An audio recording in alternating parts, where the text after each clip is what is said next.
Hey, it's Pastor Justin with another Snapshots from the Bible. Today I was going through Proverbs 16. If you ever read Proverbs, it's really eerie. You get a sense of deja vu because you will read verses in Proverbs that you're like, I've heard that my whole life because it's a proverb, right? There are so many famous verses in Proverbs that maybe you don't realize like where they are or even what in what context.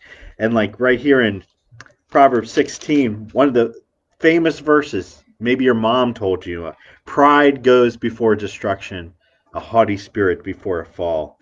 You just keep encountering those and you go, oh man, yeah, that's where it came from. But that's not why I wanted to talk about Proverbs 16 today. Proverbs 16 came across my lap several months ago when I was studying the topic of God's sovereignty and God's ordination, that God ordains all things come to pass, both good and evil, for his purposes. God is not the author of evil, but he does ordain it. And he definitely ordains, he stands directly, one way to put it is he stands directly behind good, but stands indirectly behind evil.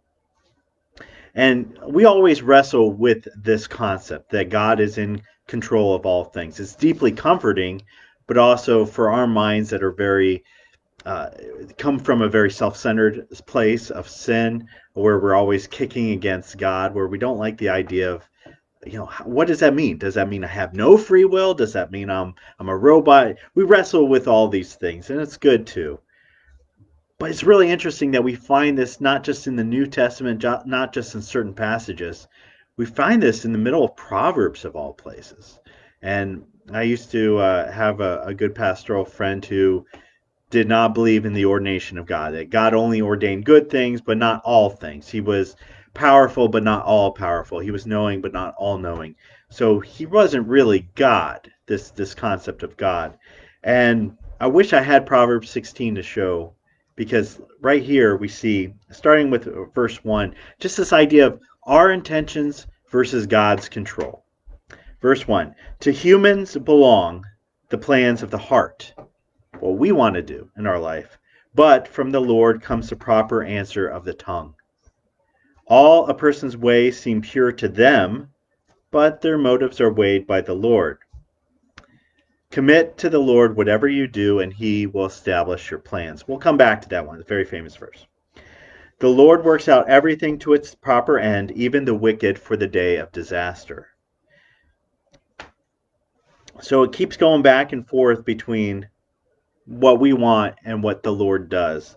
But at the end of this whole chapter here, verse 33, which I think is one of the most definitive statements about ordination in the whole Bible, it says this: the lot, it's like dice. The lot is cast into the lap, but its every decision is from the Lord. So we can say, well, we're doing this, we're making this decision, but ultimately it is God who makes all decisions. God who ordains all things come to pass. God who works through all things for the good of those who love him and are called according to his purpose. Again, that's hard for us to fathom, but you see this play out in the Bible, right? You see in probably most notably in the Gospels, how the people think that they are the ones who arrested Jesus, that the Pharisees and the rulers, they're the ones bringing judgment or punishment or whatever they think against Jesus Christ, that Pontius Pilate is the one who's making the decision to crucify him to satisfy the whims of the crowd. And through all of that, God's ordained Christ to die. It's a great evil. It's the greatest evil that the world has ever known, that we crucified God, that we crucified a purely innocent God-man. But it was ordained. And through that great evil, God worked out an even greater good, which is our salvation. Without Christ's death, we would not have the salvation from our sins. So we see that we might have thought we cast the lot there. We rolled the dice. We said it was our decision to crucify Jesus. And in one sense, yes, it was our decision. God gives us freedom within boundaries. But beyond that freedom is God's ordination, God's decision, God's sovereignty that's even greater. But I want to kind of go back to that verse I mentioned earlier, because I think verse 3 here is incredibly misunderstood. We've read several different versions of it. Commit to the Lord whatever you do, he'll establish your plans. Common interpretation of that is, if I want to do something and I pray to God and I say, God, I want to do this, so I'm going to give it up to you, then God will make it happen. Obviously, if you think about that for more than a minute, it doesn't make sense, and that's not how that works.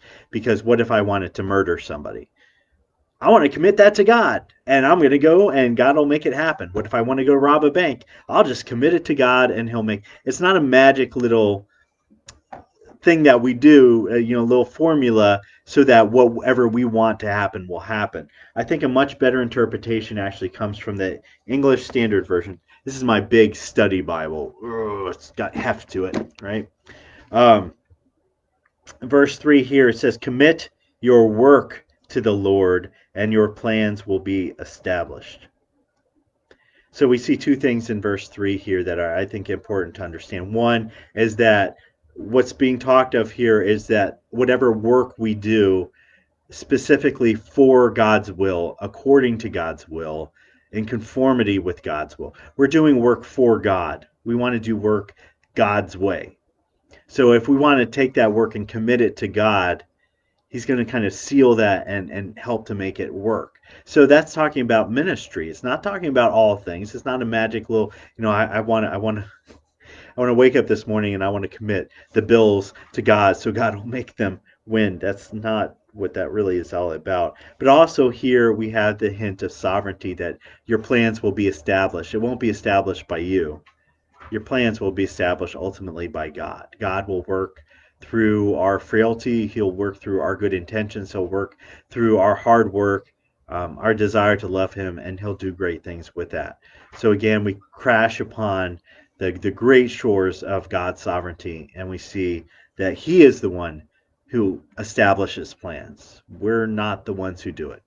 You can have a 5-year plan for your life. Don't let me dissuade you from doing that. But at the end of the day, it is God really who establishes that 5-year plan for you, not you. So the best thing we can do as his followers is commit our goals, our ways, our work, our lives toward what pleases God, what is his will. And we learn that from reading the Bible, whether it's the big fat study Bible, whether it's the small reading Bible. You commit your ways to the Lord, and he establishes your paths. He establishes your plans. He will lead you in the right way, and you'll ultimately be so much happier for it. You'll feel more fulfilled because you'll have lived a life for God, according to God. And that really is how we operate under sovereignty. As we're not operating as rogue free agents trying to fight against God. But we're saying, God, tell me your plans, tell me your ways, teach me the Bible, so that more and more my life can look like you, that I'm doing things that please you, I'm doing things that further the kingdom. Establish those plans, Lord.